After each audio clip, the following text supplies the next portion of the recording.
Bismillahirrahmanirrahim. Assalamualaikum warahmatullahi wabarakatuh. Pada video ini saya akan menjelaskan mengenai prosedur penetapan kadar Cu dalam sampel garam terusi dengan metode analisis gravimetri. Nah, berikut ini alat-alat yang digunakan dalam proses analisis. Yang pertama adalah batang pengaduk. Ada dua batang pengaduk yang akan kita gunakan, ada batang pengaduk biasa dan ada batang pengaduk polismen yang ada karetnya. Ya. Kemudian botol semprot, cawan porselin untuk pemijaran, corong, gunakan corong yang besar. Corong di sini digunakan untuk penyaringan. Kemudian desikator, gelas kimia. Untuk pelarutan atau pengendapan, nanti kita gunakan gelas kimia yang besar yang ukurannya 500 atau 600 ml. Kemudian kaca arloji. Nah, kaca arloji yang kita gunakan nanti ada dua ya, ada yang besar dan ada yang kecil. Yang besar nanti untuk menutup beker dan yang kecil nanti untuk penimbangan sampel. Kemudian kaki 3, kasa asbes untuk menyimpan cawan ya, krustang atau nama lain krustang itu gegep ya, ada juga yang bilang ini gegep. Labu Erlenmeyer untuk menampung filtrat, neraca analitik, oven, pembakar bunsen. Kemudian penjepit tabung reaksi, penyangga corong, pipet tetes, rak tabung reaksi, segitiga porselen untuk pemijaran, spatula, statif, tabung reaksi dan tanur. Ya, tanur nanti untuk membantu dalam proses pemijaran atau pemijaran cawan kosong. Selanjutnya, bahan yang kita gunakan yang pertama adalah padatan si CuSO4 ini sebagai sampel. Selanjutnya ada Aquades. Nah, Aquades di sini digunakan sebagai pelarut. Yang pertama kita pakai dia sebagai pelarut, kemudian yang kedua Aquades itu kita pakai juga sebagai larutan pencuci. Ya, nanti ketika kita nyaring. H2SO4 ini untuk pemberi suasana asam atau pengasam. Kemudian NaOH kita gunakan sebagai larutan pengendap.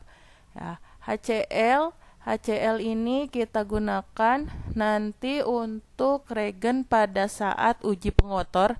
Jadi HCl ini pengasam, tapi pengasamnya itu bukan pada endapan melainkan pada saat uji pengotor. Nah, yang BaCl2 juga sama, dia adalah regen untuk uji pengotor ya, sama seperti HCl. Jadi uji pengotor itu dilakukan dalam suasana asam. Nah, asamnya kita gunakan HCl karena senama dengan si regennya yaitu BaCl2. Nah, sebelum kita melakukan analisis ya, karena kita melakukan analisisnya itu gravimetri, kita nanti akan menghitung bobot dari abu. Nah, abunya itu dipijarkan dalam suatu cawan, maka cawan kosongnya itu harus kita lakukan pemijaran dulu. Nah, bagaimana cara pemijarannya? Kita gunakan pemijaran menggunakan oven dan tanur ya. Jadi kita bersihkan terlebih dahulu cawannya, cawan yang sudah bersih nanti kita masukkan ke dalam oven. Jadi untuk menaikkan suhu cawan kita masukin dulu ke oven. Di setting ovennya itu di suhu 105 derajat Celcius ya. Kita masukin cawannya ke dalam oven selama kurang lebih 15 menit. Nanti kalau sudah anget ya, udah panas di dalam oven, baru kita pindahkan ke tanur yang suhu pemanasannya itu disamakan dengan suhu pemijaran, yaitu 500 sampai 600 derajat Celcius. Namun untuk settingnya kita ambil pertengahannya aja suhunya, yaitu sekitar 550 derajat Celcius. Jadi kita pindahkan dari oven ke tanur, cawannya itu di oven 15 menit, di tanur selama 30 menit ya. Pastikan terlebih dahulu suhu oven dan suhu tanurnya itu sudah sesuai sebelum kita masukkan cawannya. Kita panaskan di tanur 30 menit. Nah, kalau sudah 30 menit itu dari saat kita masukin ya. Kalau sudah 30 menit, maka kita dinginkan terlebih dahulu si cawan di dalam desikator. Ya, jadi dari tanur, nanti kalau sudah 30 menit kita masukkan ke desikator Sampai apa? Masukkan ke desikator sampai si cawan itu benar-benar dingin. Nah, kenapa harus sampai dingin? Karena kalau cawannya masih panas, dia nanti akan memuai. Nah, kalau memuai, nanti masa si cawannya itu jadi tidak stabil. Selain itu, kalau cawannya masih panas, kita timbang, maka itu juga akan merusak kepekaan dari neraca yang kita gunakan, ya. Jadi kita dinginkan dulu di dalam cawan. Nah, seberapa lama kita dinginkannya si cawan itu di dalam desikator? Maaf, kita dinginkan cawan di dalam desikator. Berapa lama sampai dengan si cawannya itu dingin? Nah, apa ciri-cirinya cawan itu kalau udah dingin? Kita sentuh saja desikatornya. Kalau desikatornya sudah dingin, maka cawannya otomatis di dalamnya juga udah dingin. Lalu yang disentuh apanya? Si desikator itu. Nah, ini badannya kita sentuh, tutupnya juga nih kita sentuh, kita lihat apakah sudah dingin atau masih panas, ya. Kalau masih panas desikatornya, jangan sekali-kali kita masukkan si cawan atau apapun itu ke dalam timbangan atau neraca, karena nanti bisa merusak si neracanya. Nah, kalau sudah dingin, baru kita timbang cawannya di neraca. Kita timbang, cukup yang ditimbang badannya saja, lalu dimasukkan ke tabel data penimbangan. Kita tulis saja bobot badan cawannya berapa, ya. Idealnya penimbangan cawan kosong ini dilakukan sampai dengan didapat bobot cawan kosong yang tetap, ya. Jadi beberapa kali, jadi kita ulangi lagi prosedur dari dimasukin ke oven, lalu masukin ke tanur, didinginin, timbang sampai dengan didapat bobot cawan yang konstan. Nah, bagaimana sih bobot konstan itu? Untuk di laboratorium SMK Bani Saleh, bobot konstan itu dilihat dari selisih bobotnya itu tidak lebih, selisihnya itu tidak boleh atau harus lebih kecil sama dengan 0,0005 gram. Jadi nggak boleh lebih dari 0,0005 gram. Jadi selisihnya harus kurang dari 0,0005 gram. Itu untuk penimbangan cawan kosong. Untuk langkah kerjanya sendiri dalam penetapan kadar CU menggunakan metode gravimetri, tentunya kita siapkan dulu alat dan bahan. Sebelum kita menyiapkan alat dan bahan, jangan lupa kalian cek dulu utilitas laboratorium, ya, apakah berfungsi dengan baik, ya. Kemudian alat-alat K3 juga dicek sehingga kalian akan merasa aman dan nyaman ketika praktek di laboratorium, ya. Cek juga air bakunya, reaksinya, apakah air bakunya itu kondisinya baik. Kemudian reaksinya juga dicek apakah sudah baik atau sudah masih baik atau sudah kadaluarsa, ya. Jadi utilitas laboratorium dicek, K3 dicek, air baku dicek, dan reaksi juga dicek, ya. Kemudian kalian siapkan alat dan bahannya. Nah, kalau semua sudah dicek, baru kita lakukan langkah yang pertama, yaitu penimbangan sampel. Sampel yang harus kita timbang sebanyak 0,5 gram. Kita timbang menggunakan kaca arloji yang kecil. Jadi tadi kan kaca arlojinya ada dua, ya, ada yang besar, ada yang kecil. Nah, yang kecil ini dipakai untuk menimbang, ya. Ditimbang sebanyak kurang lebih 0,5 gram. Nanti kalian timbang dulu bobot wadahnya berapa, taruh di sini, kemudian masukin si CU-nya ke dalam kaca arloji sampai 0,5, ya. Taruh di sini, nanti dapat bobot bahannya berapa, minta paraf sama pengujinya, ya. Nah, kalau sudah ditimbang, pindahkan si padatan tersebut ke dalam beker 500. Jadi kita gunakan beker yang besar, ya. Kemudian dilarutkan dengan aquade sampai volumenya itu 100 ml, ya. Pada saat kalian melarutkan sampel ini, ya, kan padatannya dipindahin ke dalam beker. Nah, setelah semua dikeluarin, si padatannya udah masuk ke dalam beker, udah dibilas kaca arlojinya.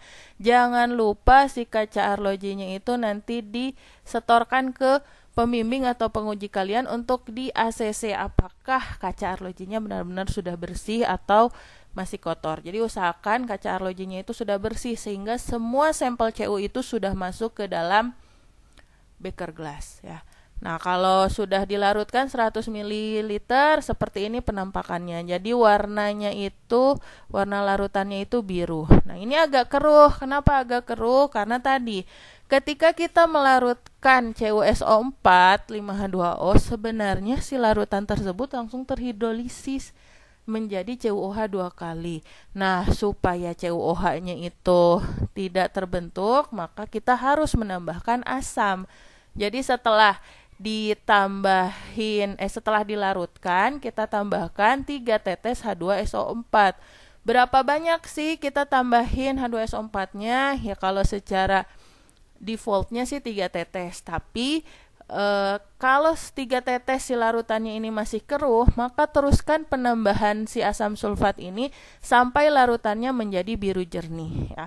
Penambahannya itu dilakukan tetes demi tetes sambil diaduk. Jadi tangan kiri kalian nanti meneteskan si asam sulfat, tangan kanannya sambil ngaduk ya. Jadi asam sulfatnya simpennya di sebelah kiri, beker kalian di sebelah kanan asam sulfat, tetesin sambil diaduk ya. Jangan banyak-banyak nambahin asam sulfatnya. Kenapa? Jangan terlalu banyak, kita ukurannya tetes demi tetes aja, karena kita ketahui bersama bahwa sulfat itu atau ion sulfat ini nanti akan jadi pengotor. Jadi kalau misalnya kalian nambahin asam sulfatnya banyak, oke lah jadi biru jernih, tapi nanti pengotornya jadi banyak. Kalau pengotornya banyak, nanti nyaringnya menjadi lama ya. Makanya penambahan asam sulfat itu dilakukannya tetes demi tetes sambil diaduk sampai biru jernih. Jangan satu pipet diambil terus 1 drop dikeluarin semua, tidak ya, tapi tetes demi tetes. Nah, kemudian kalau sudah ditambahkan asam sulfat sudah menjadi jernih ya, lihat ya perbedaannya, ini menjadi lebih jernih larutannya, berbeda dengan sebelumnya. Sebelumnya yang ini masih agak keruh ya. Nah, ketika sudah ditambahkan asam sulfat dia menjadi lebih jernih. Nah, ketika udah jernih kita semprot ya, jangan sampai ada CU yang masih ada di dinding-dinding si beker. Kita semprot kemudian dididihkan ya. Didihkan larutan sambil ditutup dengan kaca arloji. Jadi ditutup ini pakai kaca arloji dan posisikan si batang pengaduknya itu di mulut beker ya, di sini. Jadi ini mulut beker. Nah, posisi batang pengaduknya itu di mulut bekernya supaya si batang pengaduknya itu nggak ngegelinding ya. Jadi diem gitu, dia ada di posisi itu. Kemudian kita panaskan. Panaskannya sampai kapan? Kita panaskan sampai mendidih. Nah, kalau misalnya sudah mendidih, maka baru kita tambahkan larutan pengendap ya. Nah, larutan pengendapnya itu adalah NaOH4N. Jadi kita endapkan si larutan ini dengan NaOH4N sedikit demi sedikit hingga berlebih dalam keadaan panas. Jadi pas lagi panas, udah mendidih langsung kita tambahin NaOH. Artinya ketika kalian sedang mendidihkan ini, jadi pas sudah menyalakan bunsennya udah dinyalain, langsung ambil NaOH ya. Ambil NaOH, jangan nunggu mendidih baru ambil NaOH, tapi ambil NaOH dulu sebelum mendidih. Nah, kalau udah mendidih, NaOH-nya sudah siap, simpan NaOH sebelah kiri, bekernya di sebelah kanan, ya kalian siap untuk mengendapkan si larutan ini. Caranya gimana? Kita tetesin NaOH-nya, tetes demi tetes sambil diaduk. Jadi aduk pakai tangan kanan. Aduk terus menerus, tambahin NaOH-nya. Terus penambahan NaOH itu kalian gak usah khawatir, jangan takut kebanyakan, gak apa-apa. Karena kita tambahinnya itu sampai berlebih ya. Nanti ketika kita tambahkan NaOH akan terbentuk endapan hitam. Nah, apa ini endapan yang terbentuk? Endapan yang terbentuk adalah CuO ya, warnanya hitam kecoklatan. Sampai kapan sih kita menambahkan NaOH-nya?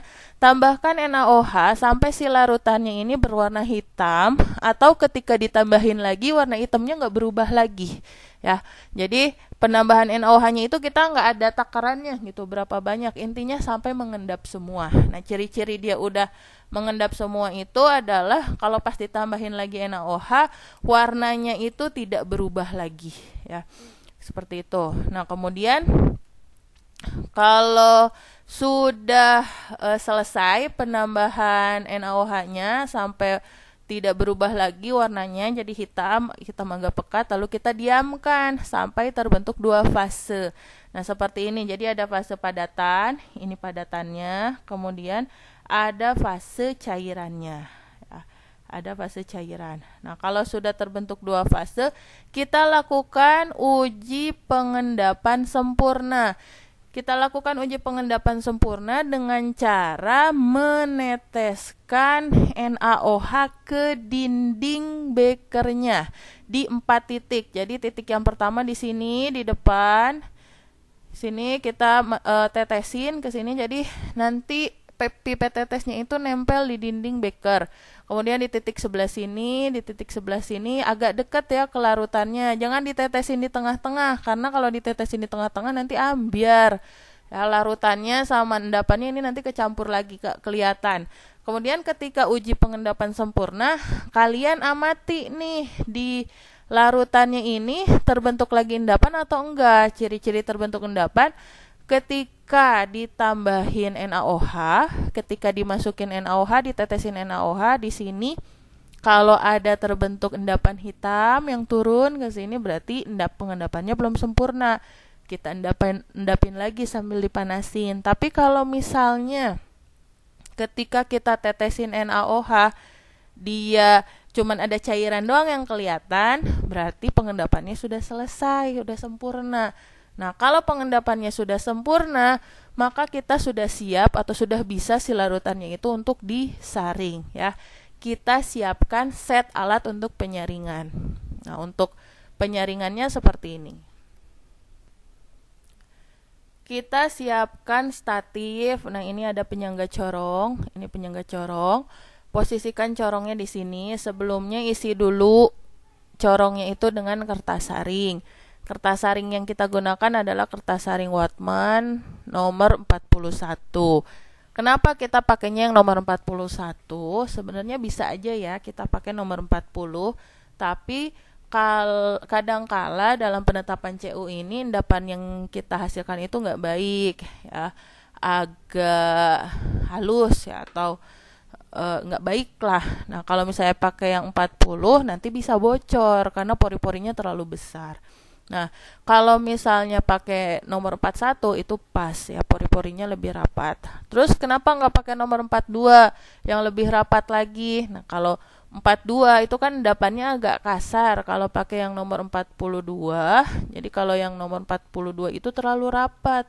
Ya, dia sangat rapat. Nah, kalau misalnya terlalu rapat, ini biasanya dipakai untuk endapan yang sangat halus.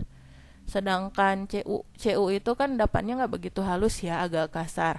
Nah, kalau agak kasar kita pakai yang nomor 42 yang pori-porinya rapat, maka nanti penyaringannya jadi lama.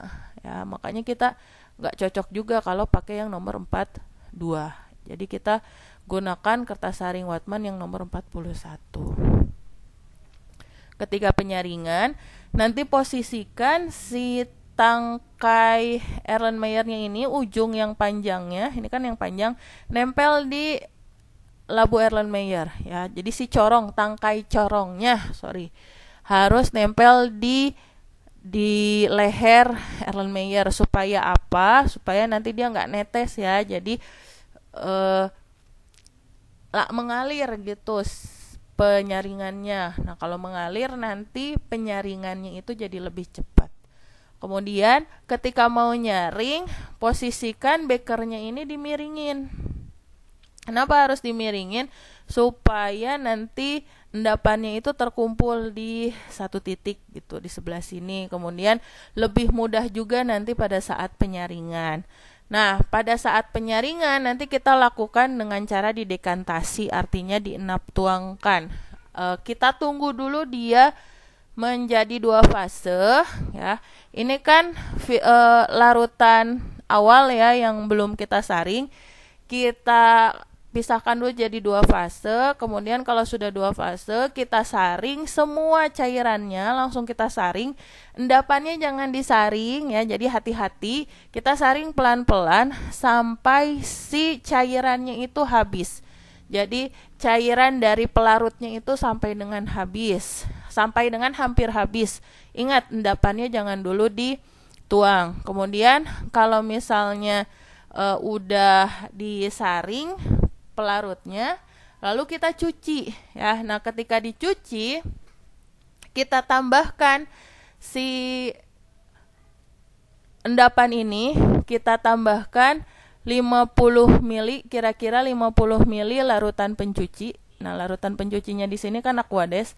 Jadi kita tambahin 50 ml larutan pencuci lalu diaduk-aduk. Ya, jadi ketika ditambahin 50 ml larutan pencuci kita aduk-aduk. Nah, diaduk-aduk kenapa?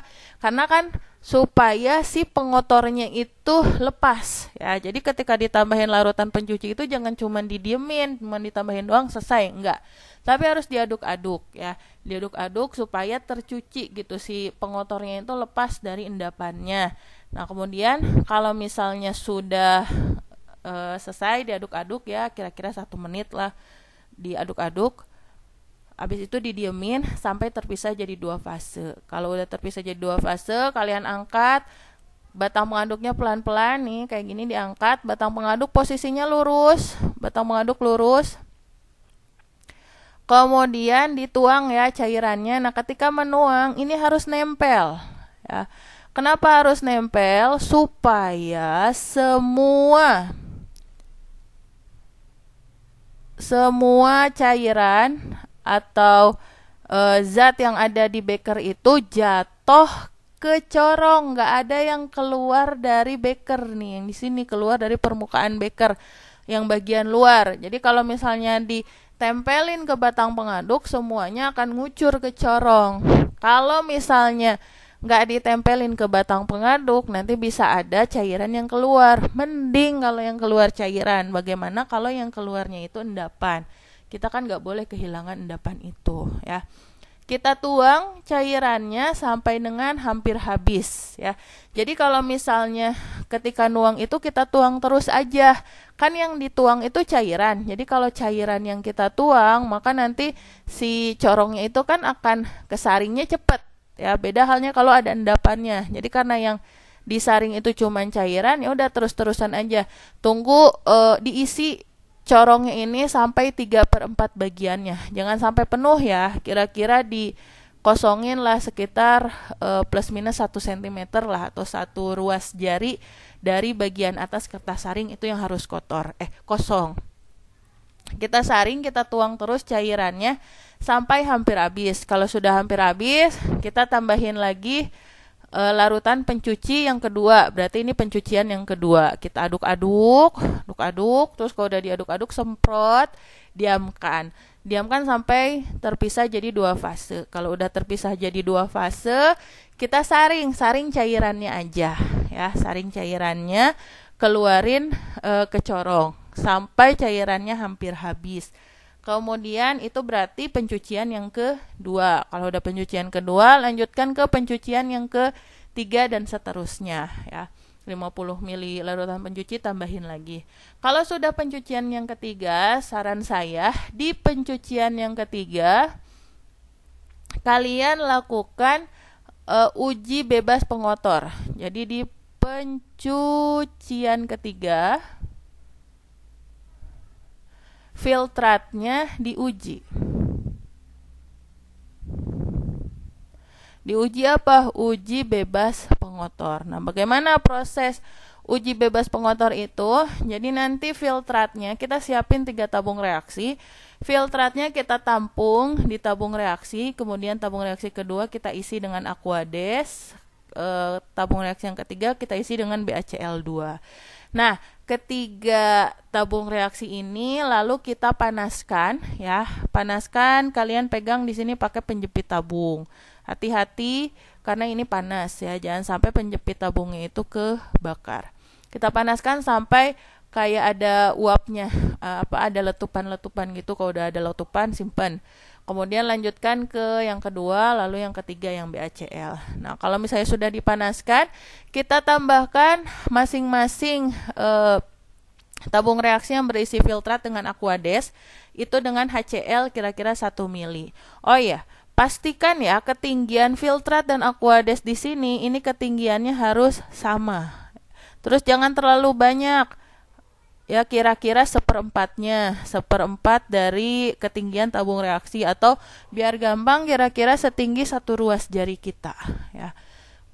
Tadi udah dipanaskan yang tabung reaksi isi filtrat dan Aquades, kita tambahin HCl 4N sebanyak kurang lebih 1 mili atau 20 tetes. Kemudian dihomogenin ya, dipukul-pukulin aja, ditepok-tepokin ke telapak tangan kita. Lalu filtrat yang sudah berisi HCl dan Aquades yang sudah berisi HCl ini masing-masing kita tambahin BaCl2 yang ini yang tadi kita panasin. Jadi BaCl2 panasnya kita tambahin ke tabung reaksi filtrat dan tabung reaksi berisi Aquades ya.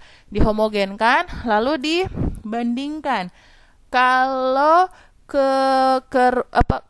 si tabung reaksi yang berisi filtratnya itu masih keruh, artinya filtratnya masih mengandung pengotor, masih ada sulfatnya. Kalau masih mengandung pengotor, maka penyaringan kalian lanjutkan dengan penyaringan yang keempat dan seterusnya. Tapi kalau si filtratnya itu sudah bening atau beningnya sudah sama dengan blanko yang berisi Aquades, HCl dan BaCl2, maka filtrat kalian sudah bersih. Kalau filtrat sudah bersih, artinya endapannya juga sudah bebas pengotor. Nah, kalau sudah bebas pengotor, silahkan sampaikan ke pembimbing atau penguji kalian.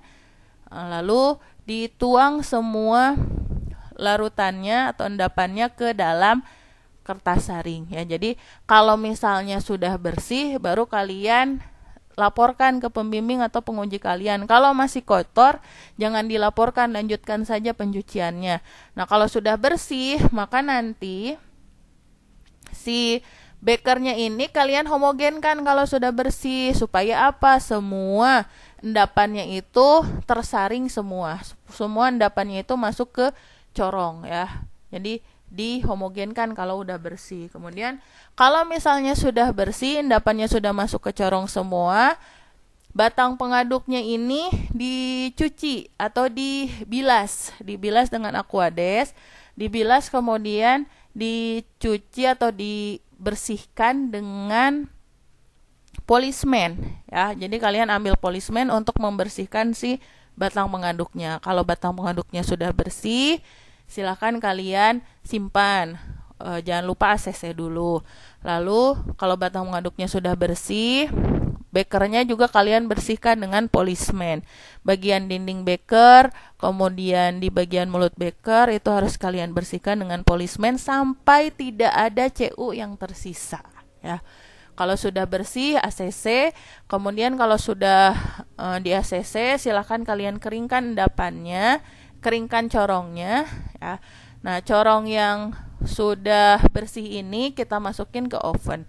Nah, sebelum dimasukkan ke dalam oven, corongnya dipastikan dulu sudah kering, tidak ada cairan di atas corong, dan pastikan juga tangkainya kering. Jadi kalian lap dulu dengan tisu atau lap sehingga tidak ada cairan yang menetes gitu di bawah tangkainya, sehingga pengeringannya cepat.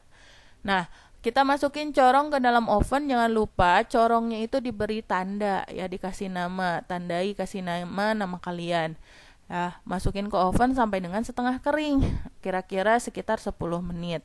Kalau sudah setengah kering, kita lipat kertas saringnya membentuk kerucut terbalik ya, nanti dilipat. Nanti kalau udah dilipat kita masukin lagi corongnya ke dalam oven sampai dengan si kertas saringnya kering. Nah, kalau udah kering, baru kertas saring itu kita masukkan ke cawan, lalu kita arangkan. Nah, ketika diarangkan, kalau pemanasannya dengan bunsen, maka posisikan si cawannya itu tegak, lalu ditutup sampai agak terbuka sedikit ya.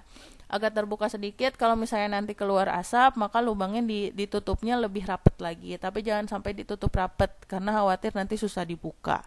Ya, kemudian kalau sudah jadi arang, tanda-tanda dia sudah mengarang itu apa? Tidak ada lagi asap, ya, tidak keluar asap lagi. Jadi kalau sudah tidak keluar asap, berarti dia sudah jadi arang. Dan kertas saringnya semua sudah menjadi arang, atau kertas saringnya itu, arang itu warnanya hitam ya.